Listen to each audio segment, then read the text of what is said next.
हे hello everyone. तो आज का जो टॉपिक है वो बैक्टीरिया है। पिछले क्लास में हम लोग देखे थे वायरस के ऊपर में, और ये माइक्रोबायोलॉजी का भी सेक्शन चल रहा है। माइक्रोबायोलॉजी के ऊपर में जो भी क्वेश्चन सीरीज़ है, टॉपिक है, अभी इसमें हम लोग फंगी भी देखेंगे, लाइकेन्स के बारे में देखेंगे, लाइकेन के ऊपर में जो क्वेश्चन आया है वो देखेंगे। ठीक है, तो चलिए हम लोग शुरू करते हैं बैक्टीरिया का। और सबसे पहला क्वेश्चन है कि न्यूक्लियस इज़ एब्सेंट इन, इसमें से कौन से ऑप्शन में न्यूक्लियस नहीं होता है। ठीक है, ध्यान से कभी कभी क्वेश्चन ना आप लोग ध्यान से पढ़ा कीजिएगा एग्जामिनेशन हॉल में, क्योंकि होता क्या है ना कि क्वेश्चन पूछ रहा होता है कुछ और हम लोग टिक करके आ जाते हैं कुछ और, एकदम सिली मिस्टेक हो जाता है, जिस वजह से क्या है कि हम लोग अच्छा खासा 4 नंबर तो गवाते ही हैं, साथ में -1 भी कर देते हैं। तो चलिए बताइए इसका आंसर क्या होगा। कमेंट में आप लोग कीजिएगा ज़रूर। ठीक है, जो लोग भी वीडियो देखते हैं ना, कम से कम ना कमेंट में आप लोग आंसर दिया कीजिए। ठीक है, जितने भी क्वेश्चंस रहते हैं उसको एक कॉपी में लिखिए, एंड कॉपी में लिखने के बाद में उसको कमेंट में कर दीजिए, या कॉपी में ही लिख के रखिए, कोई बात नहीं। लेकिन हाँ, कम से कम कीजिए कि आपका स्कोर कितना है। जैसे टोटल आज का क्वेश्चन है 23, तो 23 में आप कितना क्वेश्चन करेक्ट करते हैं बस उतना बता दीजिए कि करेक्ट आंसर इतना हुआ आपका। ठीक है, दैट्स इट, बस इतना ही।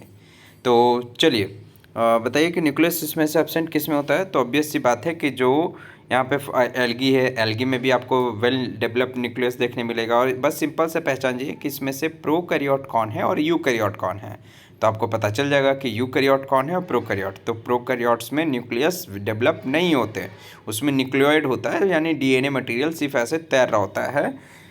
ठीक है, साइटोप्लाज्म में। तो इसमें होगा आंसर सी, बैक्टीरिया। ठीक है, चलिए नेक्स्ट क्वेश्चन है कि फाइटोप्लाज्म आर क्लोजली रिलेटेड टू, इसमें से बताना है कि जो फाइटोप्लाज्मा है, ठीक है, वो किससे क्लोजली रिलेटेड है। ठीक है, तो ऑब्वियस सी बात है इसमें कि एल्गी तो होगा नहीं, फंगी यहाँ पे है, फिर बैक्टीरिया एंड वायरस, तो इसमें भी ऑप्शन क्या होगा, इसमें क्लोजली रिलेटेड ये भी किससे है, फाइटोप्लाज्म, तो बैक्टीरिया से ही। ऑप्शन नंबर इसमें भी क्या होगा आपका, सी होगा। ठीक है, अब यहाँ पे ये बताइए कि जो बैक्टीरिया है, ठीक है, बैक्टीरिया कौन सा किंगडम में क्लासीफाई किया गया है, बैक्टीरिया कौन सा किंगडम में क्लासीफाई है। Okay, clear. तो बैक्टीरिया यहाँ पे क्या हो जाएगा, मोनेरा किंगडम में है। किस में, मोनेरा में। ठीक है ना, याद रखिएगा बैक्टीरिया किस में आता है, मोनेरा में। मोनेरा में सिर्फ और सिर्फ बैक्टीरिया ही होता है, मोनेरा किंगडम, याद रखिएगा। और जो भी बैक्टीरिया हैं वो सारे के सारे प्रोकैरियोट्स होंगे। क्या होंगे, प्रोकैरियोट होंगे। तो ये याद रखिएगा, इसमें क्या होगा, मोनेरा होगा। ठीक है, ओके, इसमें क्या है, आपको क्या देखने के लिए मिलेगा, मोनेरा। चलिए नेक्स्ट क्वेश्चन, यहाँ पे आंसर बी होगा इसमें। यहाँ पे बोला है, ध्यान से पढ़िएगा, ये क्वेश्चन नंबर 4 में बोल रहा है कि स्मॉलेस्ट, ठीक है ना, क्या यहाँ पे बोला गया है, स्मॉलेस्ट। यहाँ पे हाँ देखिए, यहाँ पे क्या बोला गया है कि स्मॉलेस्ट, यहाँ पे स्मॉलेस्ट फ्री लिविंग ऑर्गेनिज्म के बारे में पूछा गया है, स्मॉलेस्ट फ्री लिविंग ऑर्गेनिज्म। तो स्मॉलेस्ट फ्री लिविंग ऑर्गेनिज्म इसमें कौन सा होगा, स्मॉलेस्ट फ्री लिविंग ऑर्गेनिज्म इसमें से आपका होगा यहाँ पे ऑप्शन बैक्टीरिया। क्यों, माइकोप्लाज्म क्यों नहीं होगा, यहाँ पे बोला है कि स्मॉलेस्ट फ्री लिविंग ऑर्गेनिज्म, तो फ्री लिविंग ऑर्गेनिज्म का इसमें क्या होगा, यहाँ पे आंसर इसमें आपका बैक्टीरिया होगा। ठीक है, आगे बात समझ में। यहाँ पे आपका आंसर क्या होगा, bacteria, free living, free living बोल रहा है, याद रखिएगा फ्री लिविंग। तो फ्री लिविंग सबसे स्मॉलेस्ट ऑर्गेनिज्म कौन होगा यहाँ पे, बैक्टीरिया, सी आंसर। ठीक है, नेक्स्ट क्वेश्चन यहाँ पे है कि आपके सामने कि citrus canker disease is caused by, ठीक है, सिट्रस कैंकर नाम करके एक डिजीज होता है जो किसके द्वारा यहाँ पे फैलाया जाता है वो बताना है, सिट्रस कैंकर। तो इसका भी आंसर क्या होगा, बैक्टीरिया ही होगा। देखिए यहाँ पे ना मेन बीमारी से रिलेटेड है, बैक्टीरिया से रिलेटेड, जितना भी बैक्टीरिया से रिलेटेड क्वेश्चन है ना वो यहाँ पे आपके सामने देखने के लिए मिलेगा। ठीक है, तो कुछ क्वेश्चन आपको पता भी होंगे, कुछ क्वेश्चन आपको नहीं भी पता होंगे, तो याद रख लीजिए कि बैक्टीरिया से रिलेटेड कितना ही क्वेश्चन कर सकता है, वो सारा यहाँ पे उस तरह से आपको मिल जाएगा। ठीक है ना, 23 क्वेश्चन में आपको अंदाज़ा लग जाएगा। ओके, तो चलिए नेक्स्ट में यहाँ पे प्लाज्मिड, याद होगा प्लाज्मिड बैक्टीरिया में ही पाया जाता है। अब प्लाज्मिड को हम लोग क्या कहते हैं, एक्स्ट्रा क्रोमोसोमल सर्कुलर डीएनए कहते हैं। ठीक है। अब इससे मिलता जुलता सबसे क्लोजेस्ट ऑप्शन कौन सा होगा, तो बी ही होगा, एक्स्ट्रा क्रोमोसोमल। ठीक है ना, एक्स्ट्रा क्या है यहाँ पे कि क्रोमोसोमल जेनेटिक मटेरियल किसका, बैक्टीरिया का होता है। आगे बात समझ में, तो 6 का होगा यहाँ पे बी। ओके क्लियर, 6 का बी होगा। नेक्स्ट में यहाँ पे है कि विच ऑफ द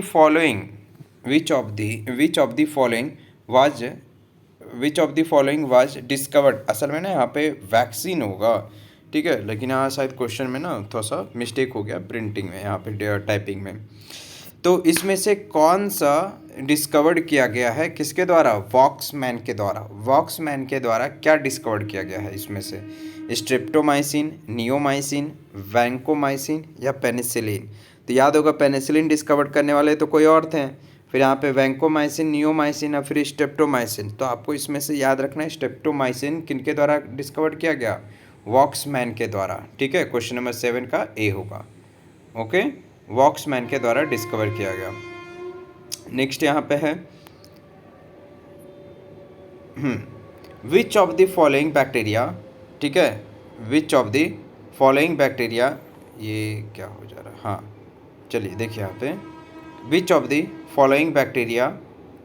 असल में ना जब भी मैं यहाँ पे भी टाइप कर रहा हूँ ना, पता नहीं ऊपर वाला स्क्रीन आ जा रहा है, तो इस वजह से मैं यहाँ पे टाइप नहीं कर रहा हूँ ना, तो जो आंसर बोल रहा हूँ उसको आप लोग पकड़ लीजिएगा। ठीक है, जो आंसर मैं यहाँ पे बोल रहा हूँ ना, ऑप्शन ए या फिर जो भी बोल रहा हूँ, तो उस ऑप्शन को ना आप लोग थोड़ा गौर से सुन लीजिएगा। ओके चलिए, तो which of the following bacteria oxidise ammonia into nitrate. इसमें से कौन सा ऐसा बैक्टीरिया है जो कि ऑक्सीडाइज कर देता है, किसमें परिवर्तित कर देता है, बदल देता है अमोनिया से नाइट्रेट में, तो नाइट्रोकोकस होगा। ठीक है ना, कौन सा होगा, ऑप्शन ए नाइट्रोकोकस होगा इसमें से। क्लियर। नेक्स्ट क्वेश्चन नंबर 9, ये इम्पॉर्टेंट हो जाता है, क्यों, क्योंकि ये बैक्टीरिया से रिलेटेड है नहीं, लेकिन फिर भी ये कैसे बैक्टीरिया में ये क्वेश्चन आ सकता है, तो वो सुनिए। ग्रिफिथ एक एक्सपेरिमेंट किए थे, याद होगा आप लोग जेनेटिक्स वाला जो चैप्टर पढ़े हैं, जेनेटिक्स के चैप्टर में क्या पढ़े हम लोग कि जो ग्रिफिथ है वो एक्सपेरिमेंट करते हैं, कि एक्सपेरिमेंट, ट्रांसफॉर्मेशन एक्सपेरिमेंट। उस एक्सपेरिमेंट में क्या वो प्रूफ करना चाहते हैं ग्रिफिथ, कि यही ना कि नहीं, देखिए जो डीएनए है वही जेनेटिक मटेरियल है, लेकिन किसके ऊपर में करते हैं, वो बैक्टीरिया के ऊपर में करते हैं ना। कौन सा बैक्टीरिया होता है वो होता है ई कोलाई बैक्टीरिया। कौन सा होता है, ई कोलाई बैक्टीरिया। तो ई कोलाई बैक्टीरिया जो होता है उसी के ऊपर में वो एक्सपेरिमेंट करते हैं, इस वजह से ये क्वेश्चन यहाँ पे पूछा गया है। ठीक है, ग्रिफिथ जेनेटिक, जब जेनेटिक वाला चैप्टर पढ़ेंगे आप तो आपको पता होगा, ये मॉलिक्यूलर बेसिस ऑफ इनहेरिटेंस में ये रहता है, ये टॉपिक ग्रिफिथ एक्सपेरिमेंट का। ठीक है, तो चलिए इसमें बोला गया है, क्वेश्चन क्या बोला कि इस ग्रिफिथ जब एक्सपेरिमेंट कर रहे थे तो इसमें से कौन सा ट्रांसफॉर्मेशन को अफेक्ट नहीं करता है। ठीक है, किसको नहीं अफेक्ट करता है, ट्रांसफॉर्मेशन को अफेक्ट नहीं करता है। तो प्रोटीएज है कि आरएनएज है कि डीएनएज है कि बोथ ए बी। ठीक है, इसमें से कौन सा होगा, अफेक्ट नहीं करता है, प्रभावित नहीं करता ट्रांसफॉर्मेशन में। तो ट्रांसफॉर्मेशन में प्रभावित का मतलब कि जो ट्रांसफॉर्म होने नहीं दे रहा है, तो वो कौन सा प्रभावित करता, नहीं होने देता है, तो ऑब्वियस सी बात है प्रोटीएज एंड आरएनएज दोनों होगा। यहाँ पे क्वेश्चन ठीक से पढ़िएगा, क्या बोलते हैं उसको, ट्रांसफॉर्म नहीं होने दे रहा। ट्रांसफॉर्म नहीं होने दे रहा का मतलब क्या होता है यहाँ पे, कि बदलने नहीं दे रहा। तो कौन नहीं बदलने दे रहा, प्रोटीएज एंड आरएनएज, इससे कोई प्रभाव नहीं पड़ा था। लेकिन जब डीएनएज डाल दिए थे तो डीएनए एंजाइम डालने की वजह से क्या है, डीएनए डाइजेस्ट कर जाता है, तब ट्रांसफॉर्म हो पाता है। कौन सा, यहाँ पे हम लोग पढ़ रहे थे आर सेकेंड स्ट्रेन वाला बैक्टीरिया क्या, स्मूथ बैक्टीरिया किस में बदल जा रहा था, रफ बैक्टीरिया किस में बदल जा रहा था, तो स्मूथ में। याद होगा, जिसको हम लोग एस स्ट्रेन बैक्टीरिया कह रहे थे और एक आर स्ट्रेन बैक्टीरिया कहते हैं। अब ये उस टॉपिक में ही आपको क्लियर हो पाएगा। फिलहाल के लिए इतना याद रखिए कि ग्रिफिथ के एक्सपेरिमेंट में कौन ट्रांसफॉर्मेशन को अफेक्ट नहीं होने देता है, तो प्रोटीज एंड आरएनएज बोथ होगा, डी आंसर इसका। बैक्टीरिया का जो सेल वॉल होता है उसमें आपको क्या देखने के लिए मिलता है, यहाँ पे पूछ रहा है कि पेप्टिडोग्लाइकेन। ध्यान से देखिए, peptidoglycan is present in, peptidoglycan आपको कहाँ देखने के लिए मिलेगा, पेप्टिडोग्लाइकेन ये एक तरह का, यहाँ पे क्या है, आपको सिंपल सा क्वेश्चन दे दिया कि पेप्टिडोग्लाइकेन जो मटेरियल है वो किस में आपको देखने के लिए मिलेगा? तो ऑब्वियस सी बात है, किस में? Cell wall of many bacteria, ठीक है ना। ना तो माइकोप्लाज्म में भी नहीं मिलेगा आपको, याद रखिएगा। माइकोप्लाज्म भले बैक्टीरिया में आता है, स्मॉलेस्ट, जिसको हम लोग कॉमनली पीपीएलओ के नाम से भी जानते हैं, लेकिन याद रखिएगा cell wall of many bacteria best answer होगा, ठीक है। माइकोप्लाज्म नहीं होगा, ऑप्शन ए नहीं होगा, ऑप्शन इसमें 10 का सी होगा, ठीक ना। नेक्स्ट में पिली इन बैक्टीरिया आर हेल्पफुल, याद होगा पढ़ा रहे थे तब, अच्छा आप लोग को नहीं पढ़ा रहे थे अभी यूट्यूब पे, जब ऑनलाइन क्लास ले रहे थे ना, तो वो जो देख रहे होंगे वो बच्चे ऑनलाइन क्लास वाले, ठीक है, दूसरे चैनल से जो आप आ रहे होंगे, तो उनके लिए पता होगा कि पिली बताए थे। बैक्टीरिया में जो पिली होता है ना, एक सेक्स पिली होता है, ठीक है, पाइलस बोलते हैं, सेक्स पाइलस बोलते हैं बैक्टीरिया में, जो कि कॉन्जुअल कॉन्टैक्ट के लिए होता है, ठीक है ना। कॉन्जुअल कॉन्टैक्ट मतलब कि एक सेक्स पाइलस ऐसे लंबा निकलता है यहाँ पे, जैसे देखिए यहाँ पे बताते हैं बना करके, देखिए ये जो बैक्टीरिया होता है ये इस तरह से, इसमें इस तरह से ऐसे सेक्स पाइलस निकलता है, ठीक है। अब ये होता है दूसरा बैक्टीरिया। अब ये दूसरा, जैसे ये सामने सामने बना करके दिखा रहे हैं, ठीक है ना, जैसे ये इसमें देखिए ये बैक्टीरिया हुआ, इसमें से ऐसे सेक्स पाइलस निकलता है, और ये दूसरे बैक्टीरिया से क्या है, इस तरह से क्या है, मिल जाता है, ठीक है। ये अपना सर्कुलर, ये अपना डीएनए को ट्रांसफ़र करता है दूसरे में, इसको बोलते हैं कॉन्जुअल कॉन्टैक्ट। इसी को क्या बोलते हैं? कॉन्जुअल कॉन्टैक्ट बोलते हैं। ये बैक्टीरिया अपना जो ये प्लाज्मिड है ना, ये ट्रांसफ़र कर देता है इसी सेक्स पाइलस के थ्रू, सेक्स पाइलस इसको बोलते हैं। क्या बोलते हैं इसको?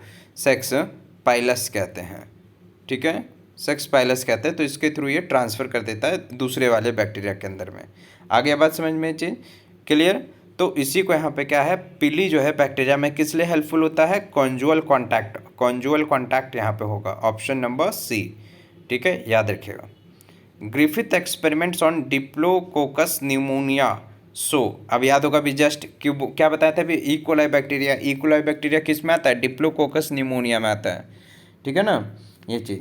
तो यहाँ पे क्या है, बैक्टीरिया का नाम दे दिया है यहाँ पे डिप्लोकोकस, अच्छा सॉरी ई कोलाई नहीं था, डिप्लोकोकस था, हम यहाँ पे गलत बता दें। ई कोलाई पे एक्सपेरिमेंट करने वाले थे ये, उसके डीएनए पे क्या नाम है, मेल्सन एंड सेथ किए थे, ठीक है। ग्रिफिथ असल में डिप्लोकोकस निमोनिया बैक्टीरिया पे किए थे, ठीक है, वहाँ पे हमने नाम गलत बोला था, ई कोलाई।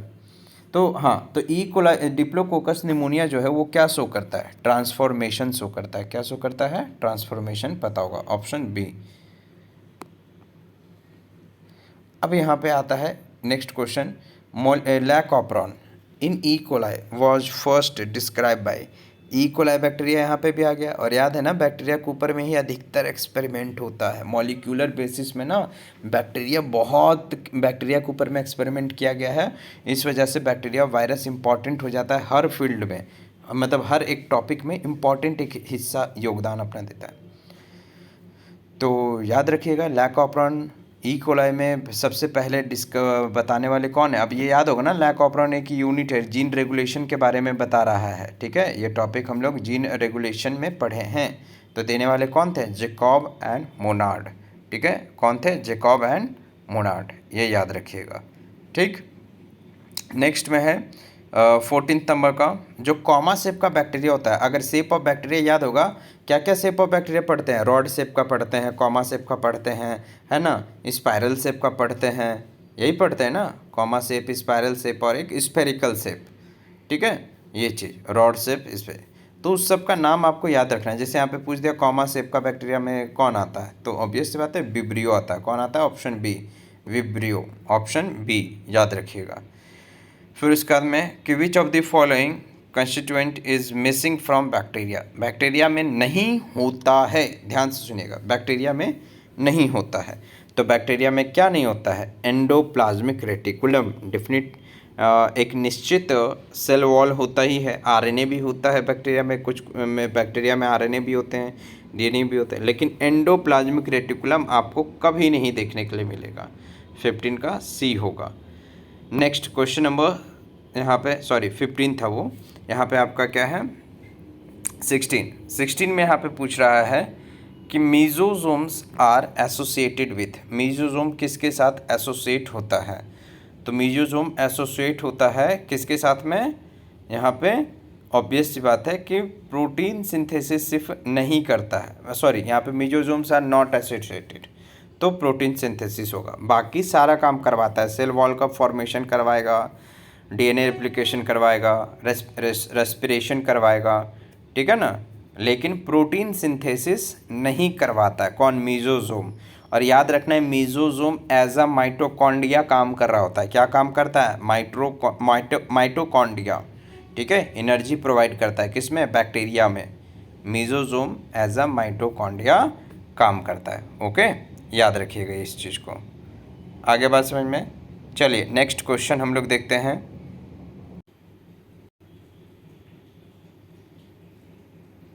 चलिए, तो क्वेश्चन नंबर अभी 16 हम लोग देख चुके थे। क्या बोले थे कि मेसोजोम, यहाँ पे क्या है, मेसोजोम किससे एसोसिएटेड नहीं होता है, तो बता ही चुके थे कि सेल फॉर्मेशन में होता है, डीएनए रेप्लिकेशन में भी होता है, रेस्पिरेशन में, लेकिन इसमें नहीं होता है, प्रोटीन सिंथेसिस नहीं करता है। क्यों?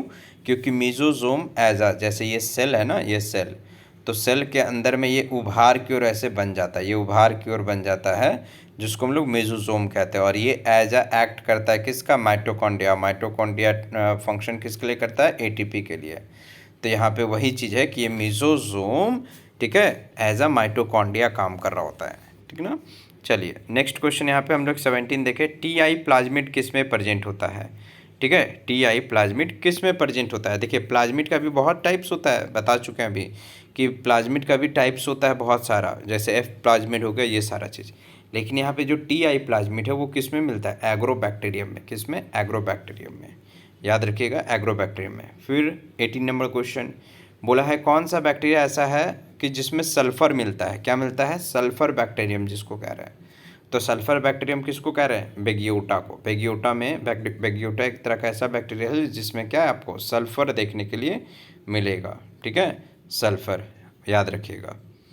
नेक्स्ट क्वेश्चन है question number 19। Tetanus bacteria sorry tetanus disease किससे होता है? टेटनस डिजीज किससे होता है? तो टेटनस डिजीज कोलेस्ट्रीडियम टेटनी से होता है, ठीक है। बैक्टीरिया का नाम, बैक्टीरिया का फीचर, बैक्टीरिया से रिलेटेड बीमारी, ये सब आपको क्या है, याद रखना होगा। क्वेश्चन नंबर 20, ठीक है, क्वेश्चन नंबर 20 में क्या बोल रहा है कि बायो इंसेक्टिसाइड मतलब कि किस बैक्टीरिया का इस्तेमाल हम लोग बायो इंसेक्टिसाइड में करते हैं। ये बायोटेक्नोलॉजी से रिलेटेड क्वेश्चन है। याद कीजिए, बायोटेक्नोलॉजी में हम लोग पढ़े थे बीटी कॉटन। बीटी कॉटन में कौन सा ऐसा बैक्टीरिया होता है जिसका इस्तेमाल करते हैं, और उसके इस्तेमाल से क्या चीज़ है कि जो इंसेक्टिसाइड्स होते हैं, पेड़ को खाते हैं, नुकसान पहुँचाते हैं, तो उससे वो मर जाता है। उसमें ऐसा कुछ प्रोटीन होता है, टॉक्सिक प्रोटीन का वो फॉर्मेशन करता है, जिसके वजह से इंसेक्ट के पेट में जाने से वो क्या हो जाता है, मर जाता है, ठीक है। याद रखिएगा कौन सा बैक्टीरिया? बैसिलस थ्रिंगविजेनेसिस, जिसको हम लोग बीटी के नाम से भी जानते हैं, शॉर्ट में बीटी, ठीक है।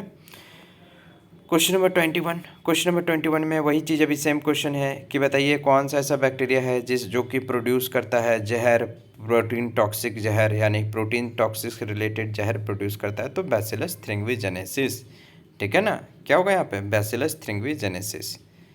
फिर उसके बाद में यहाँ पे क्या है, लास्ट सेकंड क्वेश्चन कि बताइए बैक्टीरिया जिस प्रोसेस से अपने जीन को ट्रांसफ़र करता है। एक बैक्टीरिया, जैसे बताए थे ना अभी, एक ये बैक्टीरिया है, ये सेक्स पाइलस ऐसे डेवलप करता है, और ये दूसरा बैक्टीरिया है, तो ये अपना प्लाज्मिड को क्या करता है ना, ऐसे खोलता है और ये इसमें ट्रांसफ़र कर देता है, इस बैक्टीरिया के अंदर में, इसके थ्रू, सेक्स पाइलस के थ्रू।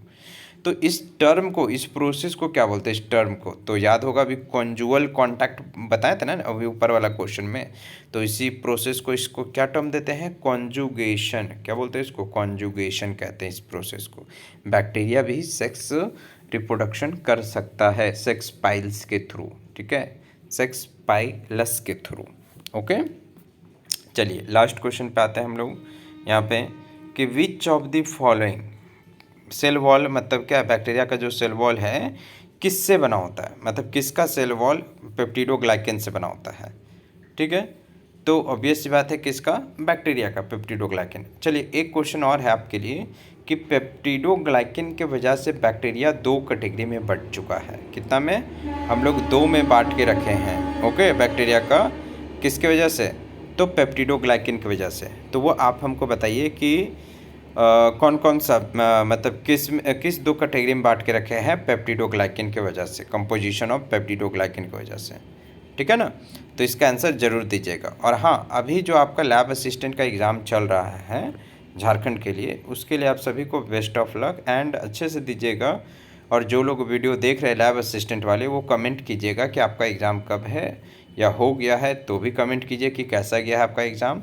और दूसरी चीज़ कि अगर आप दे चुके हैं तो राजस्थान का भी निकला है, आप राजस्थान का भी फिलअप कर सकते हैं। बिहार का शायद आने वाला है। ओके, तो निश्चित ही है कि आप सभी लोग अपने तैयारी में जुटे रहें। पीजीटी का भी निकलने वाला है बायोलॉजी पीजीटी के लिए, तो आप सब ज्वाइन कर सकते हैं हमारे चैनल को और जुड़ करके क्या है आप लोग अपने तैयारी को देख सकते हैं। ठीक है, पीजीटी के लिए भी आने वाला है, अभी टीचर की भी वैकेंसी आने वाली है झारखंड में भी। तो इस तरह से आप लोग हमारे साथ में क्या है जुड़ सकते हैं एंड अपने एग्ज़ाम को मजबूत बना सकते हैं। जल्दी मैं लेक्चर भी लाऊंगा। अभी लेक्चर लाने के लिए भी थोड़ा सा ना टाइम लग रहा है मेरे को बनाने में। मटेरियल मैं पहले तैयार कर ले रहा हूँ, उसके बाद मैं आप सबके लिए लेक्चर भी लेके आऊँगा। ओके, तो चलिए मिलते हैं नेक्स्ट टॉपिक में फंगी के साथ में, माइक्रो ऑर्गेनिज्म का फंगी टॉपिक के साथ। ओके, तब तक के लिए थैंक यू।